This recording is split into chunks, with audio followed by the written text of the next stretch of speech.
Columbia Broadcasting System presents a thrilling new adventure series starring Dick Powell.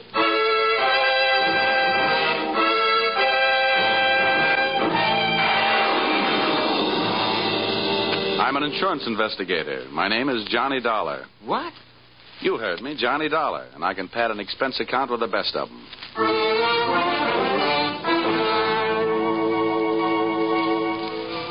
Yep, I'm a freelance insurance investigator, and I live in Hartford, Connecticut.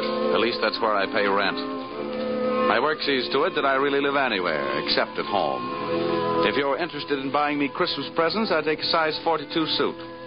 Shirt's 15 and a half collar, sleeve length 33. My hat size is 7 1/8, except when I wind up a successful case. Then it runs about 7 3/8. At insurance investigation, I'm just an expert. At making out my expense account, I'm an absolute genius.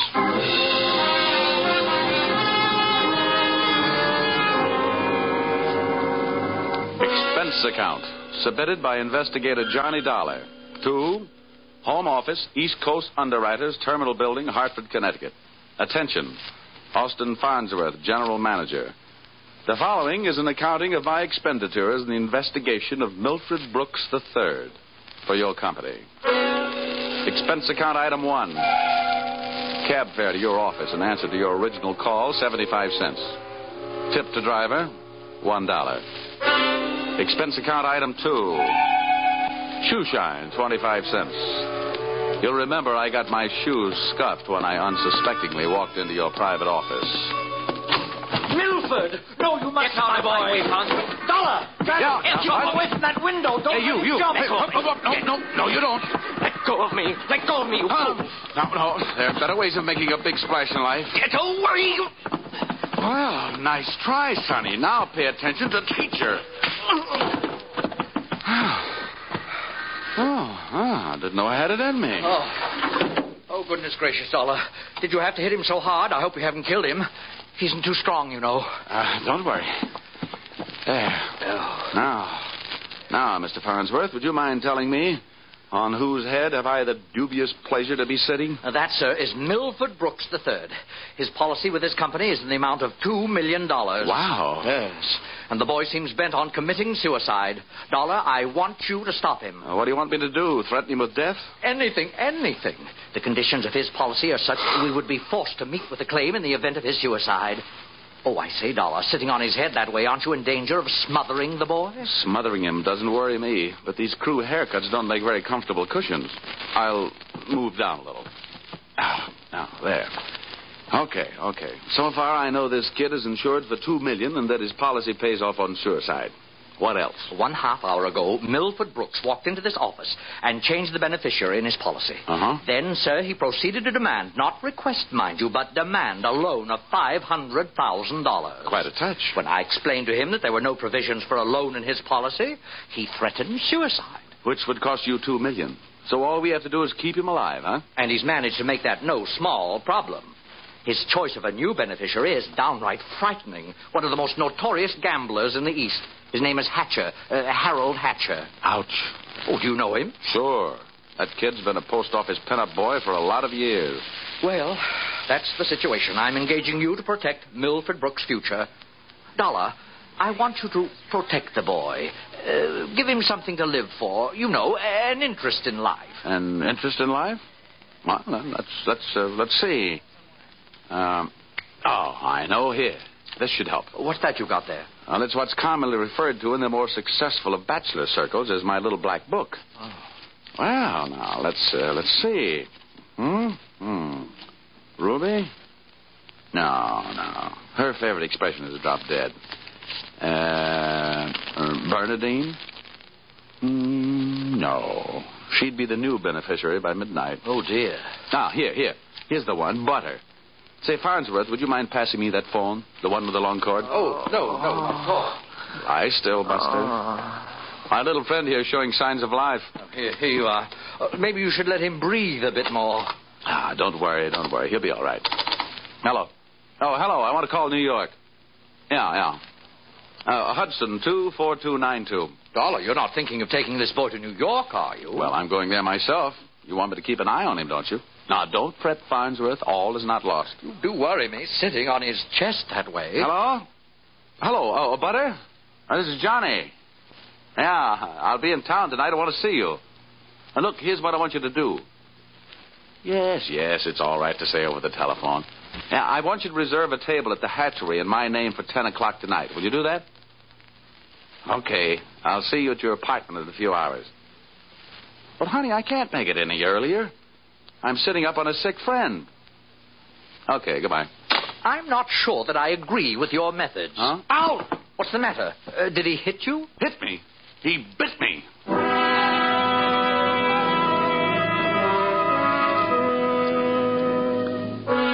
Expense account, item 3. Liquor, $18. Keeping Milford Brooks III peaceful seemed to be the immediate problem, and a bottle of rare old brandy seemed to be the immediate answer. I poured most of it into him, and by the time he started to tick again, he'd gone through the unusual process of going to sleep sober and waking up enchanted. I loaded him into my car, and we headed for New York. As we passed through New Haven, he opened one eye, looked up, saw the Yale Bowl, and gave 3 cheers for old Eli. Ray, Ray, Ray. Oh, old Yale would sure be proud of you. Why anybody would want to insure you for $2 million is more than I can figure.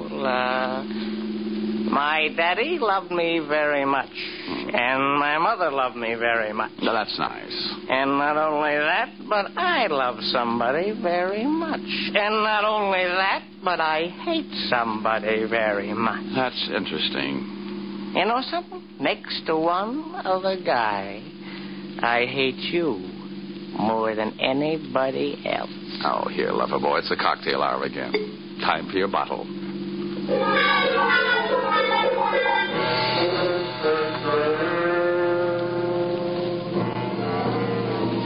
Rolling along the Merritt Parkway, I felt very much alone with my thoughts. And believe me, they weren't very pleasant company. The way it stacked up for me, Brooks had built up a fat gambling debt with Harold Hatcher and had been forced into making him his beneficiary. The suicide threat that he was holding over the insurance company was a little tougher to figure, unless he was trying to finance a trip for himself to get away from the man with a murder motive, Hatcher. My hungry little mind nibbled away on those unsavory morsels of food for thought all the way to Butter's apartment.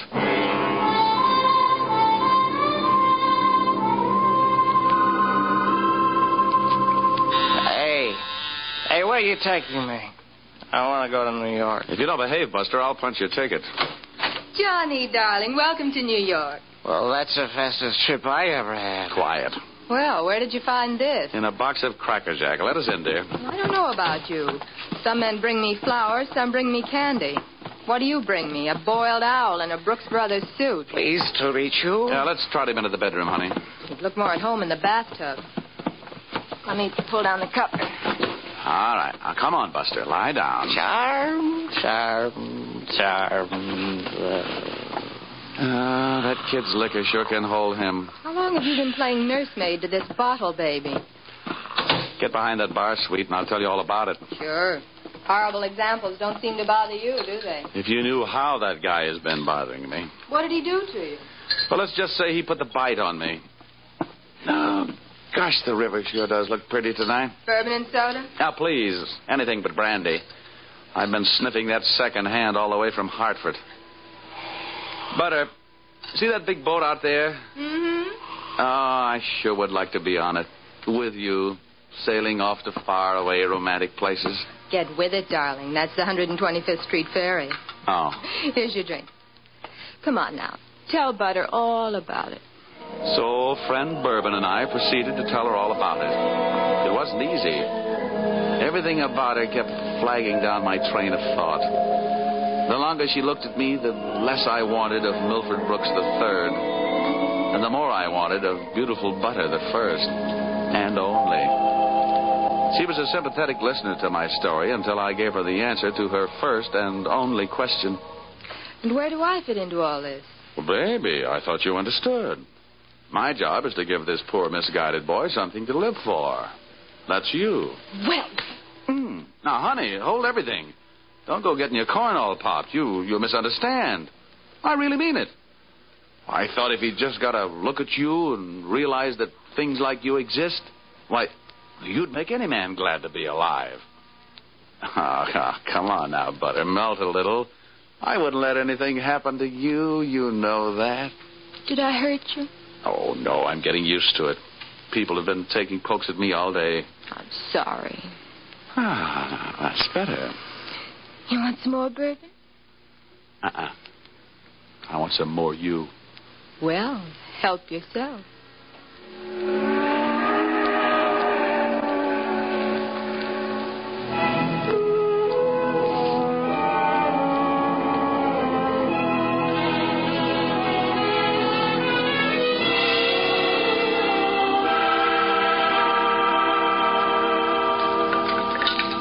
Honey, it's getting late. Let's make this the last drink. What time is it? Oh, it's 20 to 10. Oh. My reservation at the hatchery is for 10. Here. Thanks. Cigarette? Oh, empty. Some more out in the other room. I'll get it. I'd love to get you on a slow boat to China. Johnny! Oh, I'm coming. He's gone. What? Well, he can't be. But he is. The window's wide open. Oh, the fire escape. What a smart guy I am. Trading 3 drinks of bourbon for $2 million on the hoof. Oh, that's the biggest bar check I ever picked up.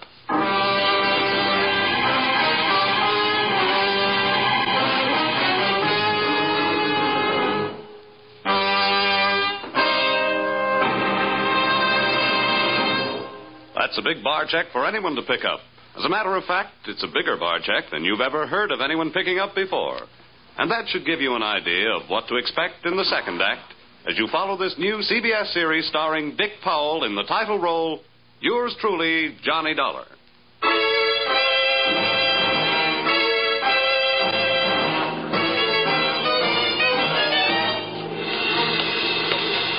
Well, nobody could say I wasn't working fast.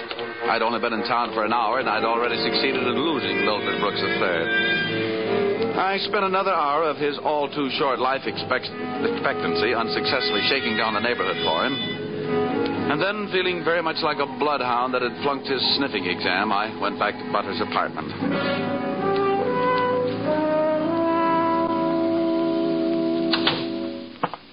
No luck, Johnny. Oh, sure, plenty of luck. All bad. Is there anything I can do to help? A kiss for luck. What are you going to do? Nothing. Just a little phone call.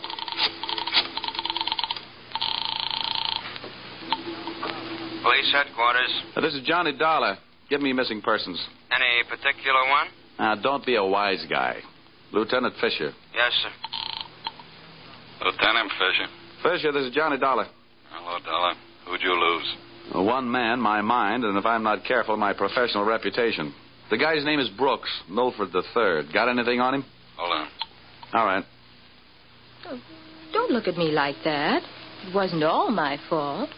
Dollar? Yeah? We haven't found him yet, but we think we know where he is. Huh? The Hudson River. At 11:15 tonight, his top coat, complete with identification, was found taking a ride on the 125th Street ferry. Oh. Anything else? Nothing much. A package of matches was found under the coat, monogram. You don't happen to know anybody whose initials are H.H., do you? H.H.? Yeah. There's always Horace Height. Wise thanks, Fisher. I'll check back with you later. I'll be here. H.H. Harold Hatcher. What are you mumbling about? Bad news? Looks like about $2 million worth. They found Milford's coat on the 125th Street ferry. You and your faraway romantic places. Very funny. Now, I'll see you later, honey, and maybe about 11.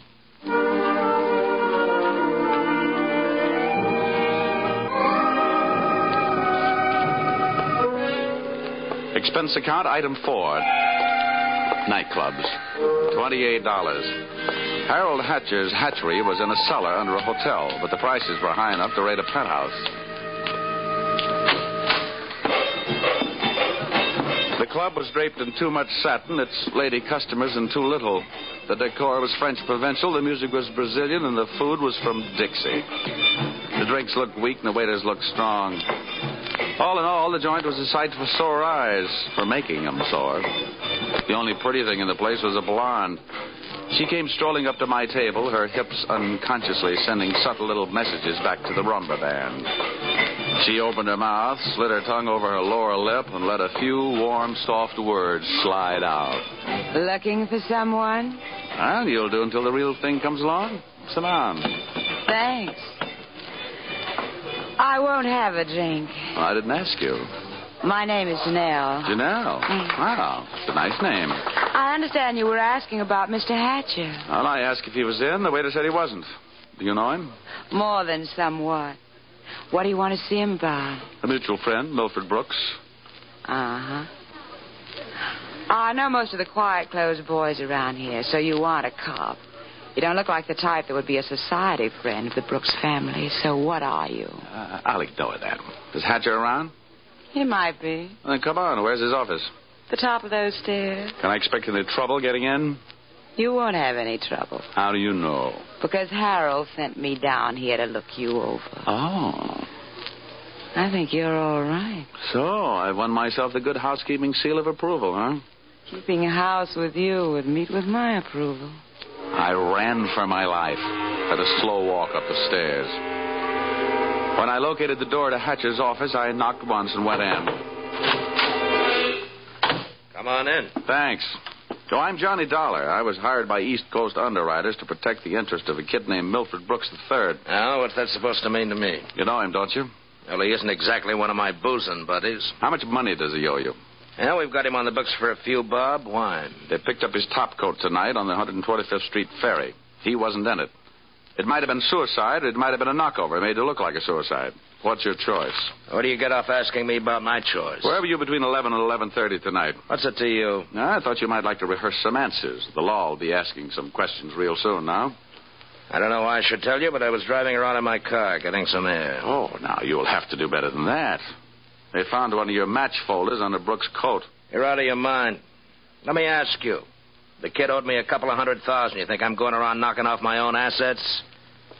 Hatcher, I don't know whether you're stupid or bright. Don't worry about it. I know. What about that insurance policy? What insurance policy? Now, look, Hatcher, we're big boys. We both know that changing a beneficiary in an insurance policy is a legal transaction. That means witnesses. That means it isn't secret. What are you talking about? That you and East Coast underwriters and I know all know that Brooks made you the beneficiary in his policy and that you stand to come into $2 million when they fish out his body. I don't know anything about it. Motives don't come much bigger. I'm telling you, this is all news to me, and you and nobody else is going to make me move off that story. I feel the same about mine. It doesn't take a genius to know that Brooks didn't love you $2 million worth. There's only one logical reason for his making you the beneficiary. You forced him into it. Who'd believe anything else? Who cares? They'd have to prove it. And brother, that can't be done. Now, how would you... Yeah. Okay, Rocky, thanks for the news. Take the inspector into the bar and buy him a drink. I'll be right down. Dollar, did you turn me in? They're here, huh? Yeah. No, I didn't turn you in. I'm not a cop. Well, come on. Maybe they just want to sell me some tickets to the policeman's ball. For a guy in a hot spot, Hatcher was certainly a cool customer. I followed him out of the office, down the stairs, and back into the club. Janelle was sitting there right where I'd left her. And I thought to myself, now there's a gal who should never sit down. She looks so pretty standing up. Janelle, buy Mr. Dollar a drink. I have to go play 20 questions with some fellas in the bar. Sure, baby. Anything you say. Anything. I'll see you, Dollar. Yeah. How'd you make out? Well, you can never tell about a guy like that. He's a smart boy, strong, silent type. Wouldn't talk, huh? A real close-mouth act. About what? Oh, just a little doodad. $2 million life insurance policy. Wait a minute. That young Brooks kid? That's right. I knew it. Tried to tell him he'd get into trouble, but he wouldn't listen to me. Oh, you knew about it, huh? I suppose you also know what was behind it. Sure, Milford owed him some money. A lot of money. It's in writing. What kind of writing? The personal note that Brooks was going to get back if he made Harold beneficiary. Well, where is this note? Do I look like the kind of girl who'd put the finger on her boyfriend? You look like the kind of girl who'd do anything if she wanted to. Thanks. I'll give you a slight hint. It's in his office. You'll find it in the inside pocket of one of his suits in the wardrobe. What are you waiting for? I'll watch the bar. Nothing, sweetheart. Nothing at all.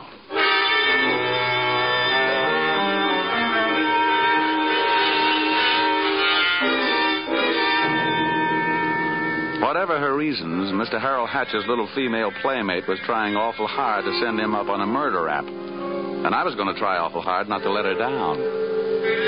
Back in Hatcher's office, I found myself alone in a room with a telephone. And being a guy who can never resist a free call, I unleashed the magic wonders of the AT&T. This better be you, Johnny Dollar. Shh, quiet, Butter. I've only got a few seconds. Seems that's all you ever have for me. Now, if you Now, think look, Angel, just another hour. I'll get you a nice present. I don't care if you're another century. And as for presents, the last one you brought me was a drunk, and you even let him get away from me. Good night. Life presents a gloomy picture ever downward toward the tomb. Having wasted those few precious moments of an already misspent youth, I decided I'd get on my pony before Mr. Hatcher showed up. I found Milford Brooks' personal note in one of Hatcher's suits, all right. As a matter of fact, I found something in all his suits. A great big glimmer of light. Expense account, item 5. Taxi fare, $10. I left the office in a hurry, Janelle at her table and Hatcher at his bar. I got out of the club and into a taxi parked a half block down the street. There, I waited until my favorite suspect left the hatchery and piled into another cab, and off we went. On a chase that would have made Ben Hur look like a plowing bee.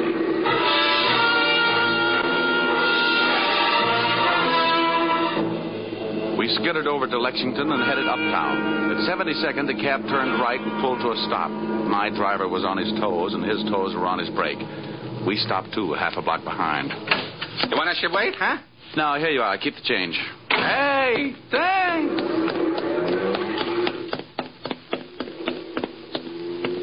It was a garage that belonged to a residence on the parallel street a block away. The living quarters upstairs were dark enough to look interesting. I indulged in a bit of genteel breaking and entering. Entering that old barn didn't take much breaking. I crept up the stairs. They sounded like they were left over from an old ghost story. And so did the first voice I heard when I stopped halfway up. We've got to be careful, especially about that Johnny Dollar. Are you sure he didn't follow you? That voice sounded awfully dry to be coming from a guy who supposedly had spent most of the night snoozing in the bottom of the Hudson River. It was Milford Brooks III. Get up on your feet, Brooks. Well, now, wait a minute. I started this thing slugging you, and I might as well finish it the same way. Leave him alone. Now, pull in the claws, Angel. And sit on his lap. You hard-footed. I'll kill you. Get off of me. Huh? I should have known better than to get mixed up with a low-class female like you. Why, you punk. Now, hold it. We pushed the lady around enough, Brooks. Tell me to be careful, will you? Why didn't you think of that before you led him here? Wipe your nose, little boy. Now, don't you go getting fat-headed, gorgeous. I'm only interested in one thing. Saving the insurance company $2 million. And, Buster, I think you've done it for me. Dollar, This is insurance fraud. It has been ever since you put on that fake suicide attempt.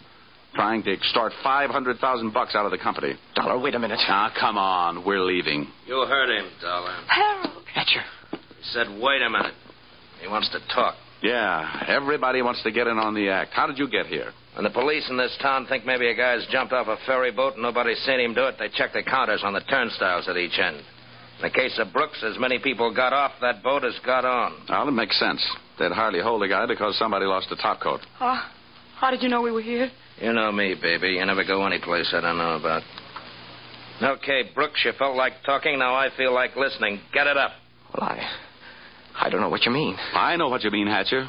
One, he gave you a big, fat $2 million motive for murder. And two, he did his best to make it look like you did murder him with that broken-down match cover plant on the ferry boat. It's just that simple. And you, baby?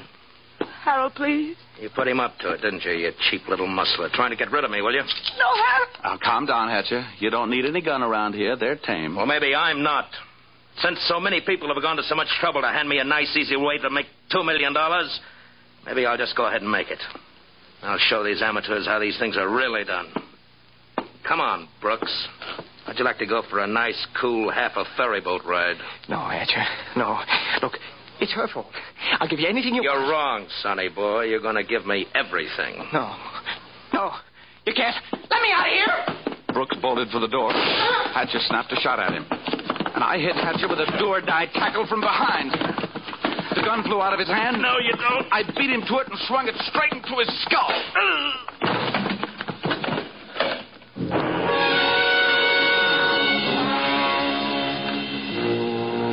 Half the people were lying in the room bleeding. Brooks from gunshot, Hatcher from gun butt. And Janelle and I both stood there panting. But believe me, not for each other. We stood that way until the police arrived.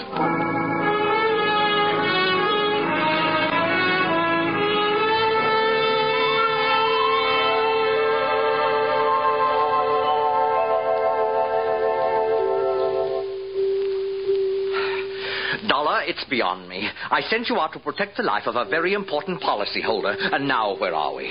Standing in a hospital corridor, worrying about whether he's going to live or die. As far as I'm concerned, Mr. Farnsworth, you're only half right. I'm just standing in a hospital corridor. Dollar, you're heartless. If you'd been bitten where you bit me, you wouldn't care if you'd lived or died either. I'm getting out of here. Well, where are you going? It'll be explained in my expense account under miscellaneous expense. Now, don't fall over when you come to an item for $318. $318? For what? Not for what, Farnsworth? For whom?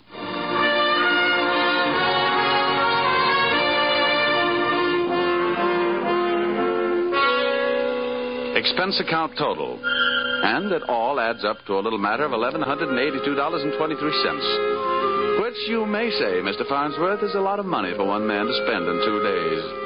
But you must bear in mind that the amount at stake was $2 million. And you know the price of steak these days. It might comfort you to know that I just returned from the hospital. Brooks was strong enough to make a full statement, which you will find enclosed. This in itself should prove sufficient to establish evidence of attempted fraud against your company, allowing you to immediately avoid his policy. It boils down to one sentence, to wit. Brooks and Janelle wanted to get rid of Hatcher so that they could live happily ever after.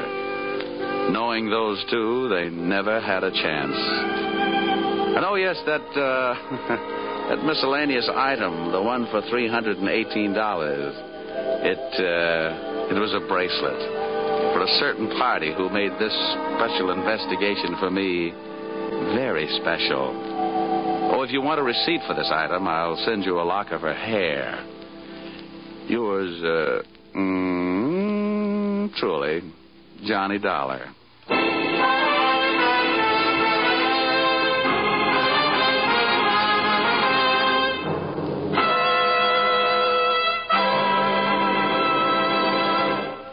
So, with the final signature on his expense account, Dick Powell as Johnny Dollar has just closed the books on his first adventure in this new CBS series.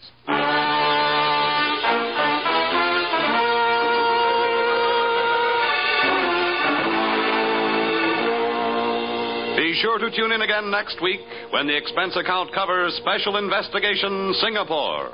Another unusual adventure starring Dick Powell in... Yours, truly, Johnny Dollar.